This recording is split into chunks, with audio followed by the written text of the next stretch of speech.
So I'm going to Calta Bellotta, which is sort of a little city hewn around a mountain. Looks very interesting. We shall see. Wow, so I am coming from the town of Schiaccia. And again, the buildings you saw yesterday, the dilapidated buildings, it's the same with the roads. It's just unbelievable. In most cases you can go 20 kilometers an hour and that's adventurous. It reminds me of Mexico. And so I couldn't get out of the city because the two bridges that I would need are washed out. And so it took me about a good hour to find detours to get around these bridges. But I mean, look at the roads here. These are the better parts.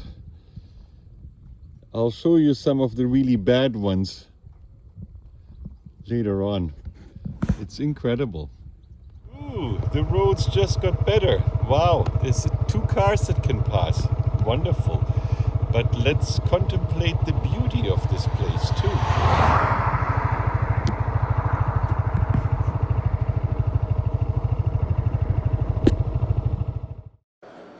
Now you're gonna see a whole bunch of photos and notice the sky.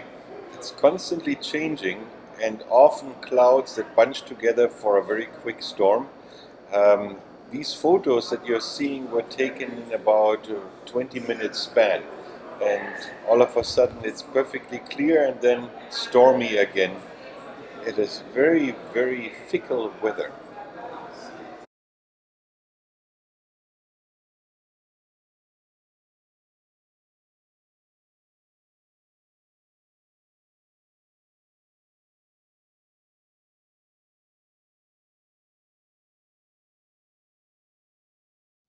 Well, I must say this is most fascinating here.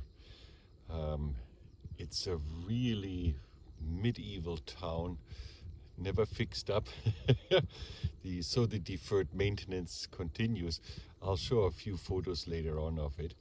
And here on top of the mountain is this cathedral, which we shall explore now. So we'll walk up these stairs together. I'm very curious now.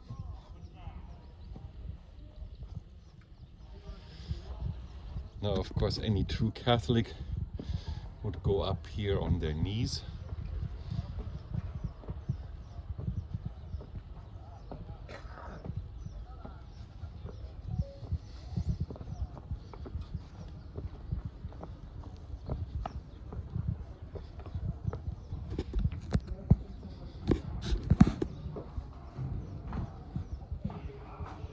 Let's see.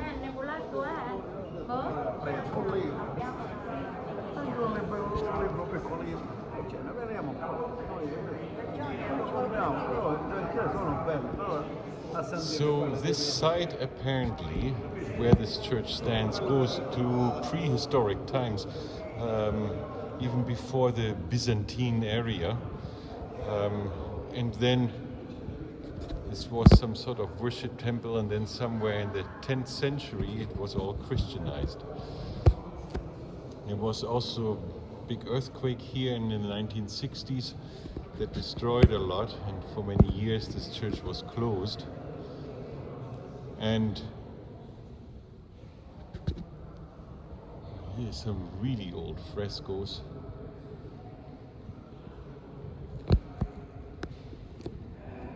And so there's many different centuries here represented.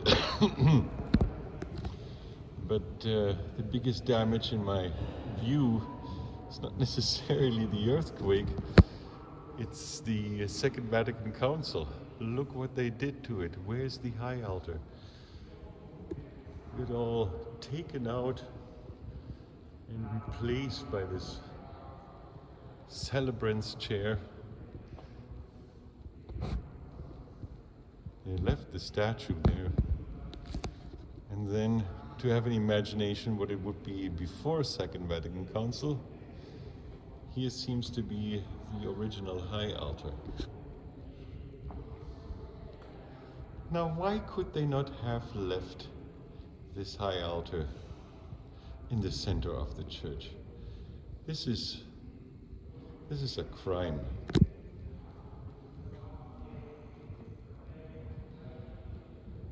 That seems to be from a very different century.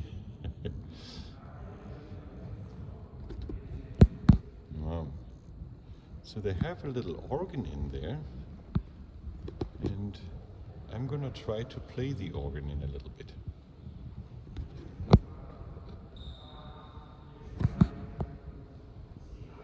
Shot looking at the back of the church.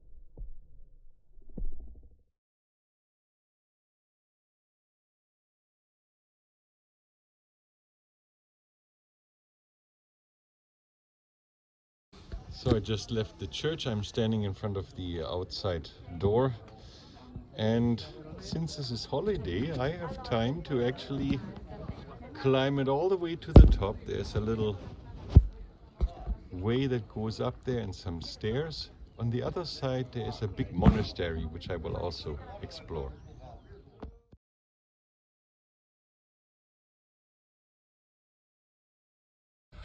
Wow, that is an amazing climb. Oh, halfway there, now it becomes even more adventurous. I have to go all the way up there. Whew. I'll see you on the top.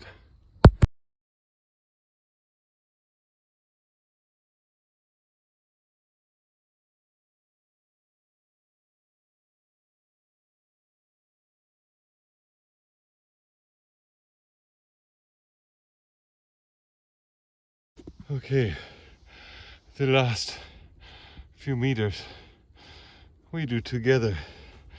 Wow, this must have been probably at least a 200-meter climb in the span of a half hour. Now we're at the very top here. Oh, wow. Oh.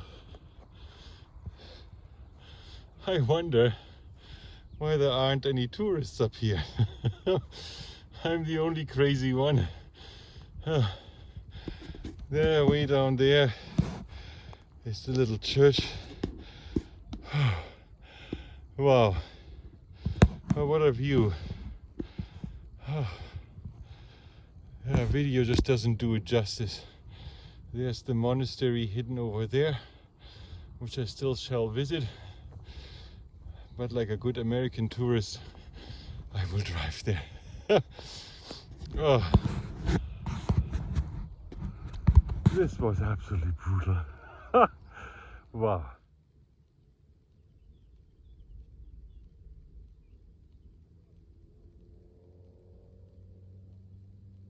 So this tower that you pass through the little gate here as you climb this mountain must have been an even older part of well, either monastery or something else, because I see still alcoves here for statues to be put in. There's an arch here, so this must have been also some church installation here. Well, I'm back at Scudi, and I was just all the way up there. So when I said I wonder why there's no other tourists up there, I mean, of course I had the answer. But I must say, as I came down, there was another guy about my age huffing and puffing and actually climbing it. And we both applauded each other for the effort. So here's now the monastery that's sort of hewn into the rock. And we will explore that. All right, so this is better. This seems to be firmly Renaissance here. This is the chapel of the monastery.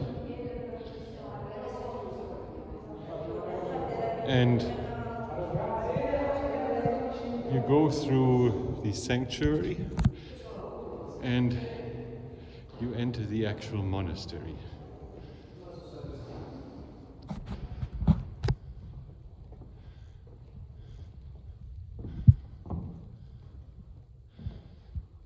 Wow, the sacristy.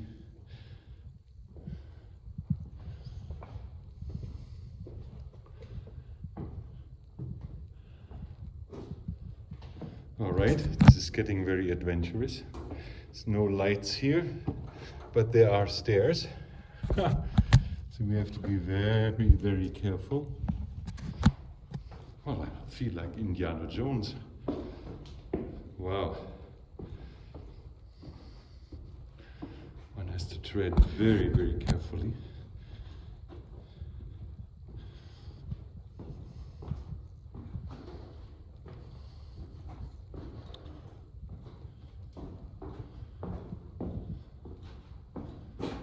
Wow.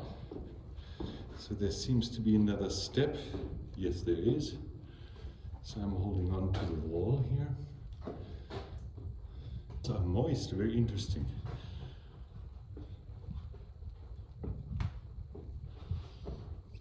So what do we have here?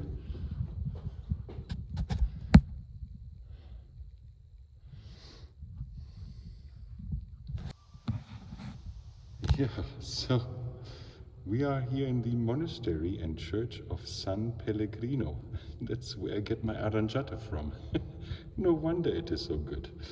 I even have a bottle in my fridge. I'll show you tonight. So this convent building was enlarged in the 700s. So again, this in part probably predates Christian times, at least in its foundations.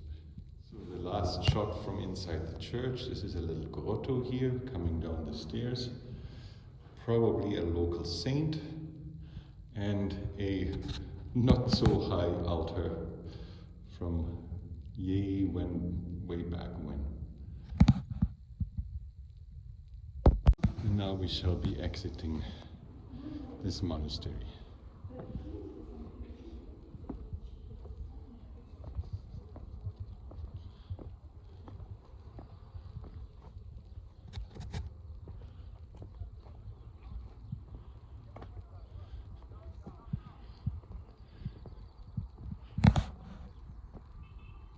So I shall have a light and civilized and probably totally overpriced lunch here.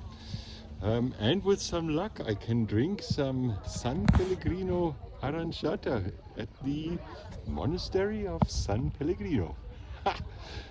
That would be something. Well, my lunch is neither civilized nor is it overpriced. It's very reasonable. But the big disappointment, of course, is that I have to drink now a Fanta at San Pellegrino. If I had more time, I'd go back to the hotel and get my bottle that I have in the fridge and drink it here, but what can you do? Fanta is pretty good too. And maybe the originality of this place does color the taste of it. If you can make it out, but there in the middle of the old part of the city is still yet another church. That'll be the last one for the day. Yeah, it is a fascinating little town. Very, very impressive.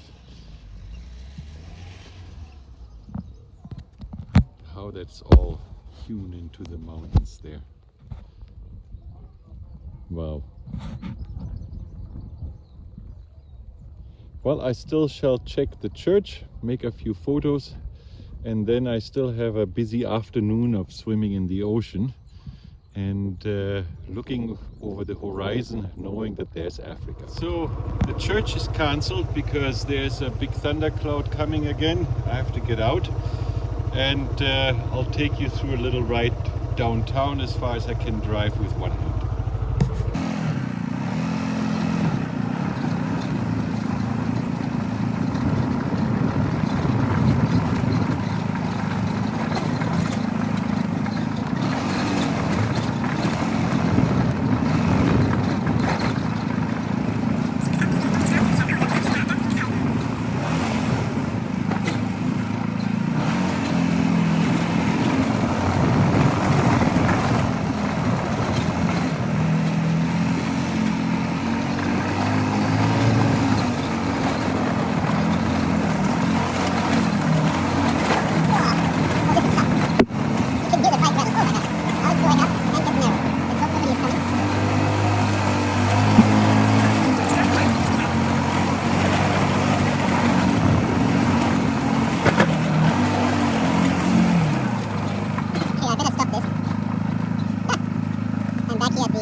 to quickly cut in here. What happened in the meantime is that there was real loud thunderclaps and the storm forced me to immediately try to get the shortest way back. And so I programmed that into my Navi fastest route and had to get out of town. But then this happened. The Navi wants me to go along this little road here. I hope the Navi is right because the storm is coming. I gotta get out. This is getting ridiculous. This is the way that the scooter, I mean the Navi is sending me, and now it doesn't want me to go here but actually down this path. There's sometimes boulders so big I can almost not get around with my scooter, and now the rain is starting. Wow. Yay Navi, next time I use the phone, the Google Maps. Oh my gosh, my goose is cooked. Now this is what this little path has turned into, and with the small little wheels of the scooter I won't get over here, and it's way too heavy to lift even with several people. And now I'm gonna have to try and turn somehow and go all this way back for half an hour on this kind of stuff, and this time uphill. Oh my gosh. Well, we'll see whether I still get to download this video or whether yesterday was the last video day. So the big problem was that I had to cut grass on the right and left, well, rip it out with my hands, put some stones there to fortify it, and then millimeter by millimeter I had to drag this bike across, left, right, left, right, left, right. It was awful. So through sheer luck, luck and very much effort, I could actually turn around the bike, and now I'm going uphill and I'm trampling myself a little way so that I know where to go and where not too many deep forges. The trouble is also that my clutch started smoking like crazy because it's pretty stuck, everything. So I have to wait for the clutch to cool down, and then I shall take this little path that I'm just walking here. I need to decide whether I can get over to that path. And then it got worse and worse and worse, and I had to take big boulders and clear them out of the way, 50 meters at a time, and sometimes fill in boulders to make my own little road. 1 kilometer took me about a half hour. Okay, by the grace of God, I made it up. I don't know how. I left this trail of smoke behind me. I could see that in my mirror, and that's the clutch smoking, not the exhaust. Thick white plumes of smoke coming out of the clutch.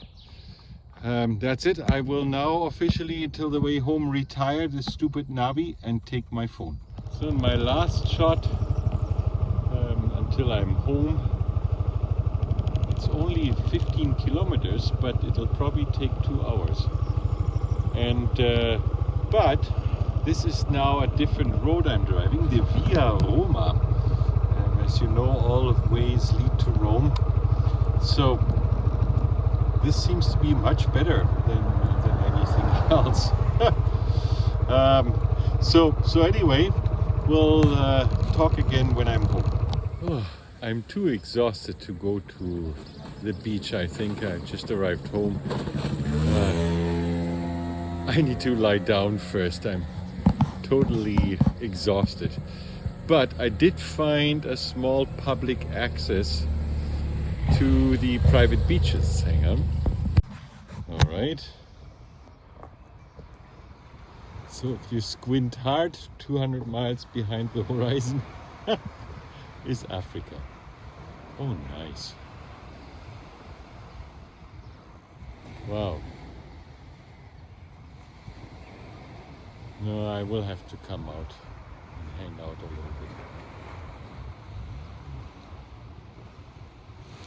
So I'm cheating a little bit. I'm on the ferry. It's actually day 6. But I was so exhausted after the heavy lifting with the bike and the tour yesterday that I just couldn't do anything anymore. I plopped to bed at 6 p.m. and slept till the morning, till 6 a.m. It was no more swimming, nothing, and then I had to leave very quickly to the ferry. So in the morning. So this was very adventurous, this tour. It doesn't show it really on the photos or on the video how steep that was. But I came that close to having to abandon the bike and hitchhike then to the next town, take my license plates off and hitchhike to the next town and leave the bike there. There was no way for a tractor to get there to pull me out, or a truck or a crane or anything. And even 4 or 5 people can't lift the bike. It weighs 250 kilos, and especially on that steep, stony road would have been impossible. So I came extremely close to having to cancel my holiday and sort of with a very sad face fly home. It was very, very close. So anyway, this ferry ride takes about 8 hours to Tunis, and that's probably the time I will need to edit all of this and paste it together and get it into the right order and so on.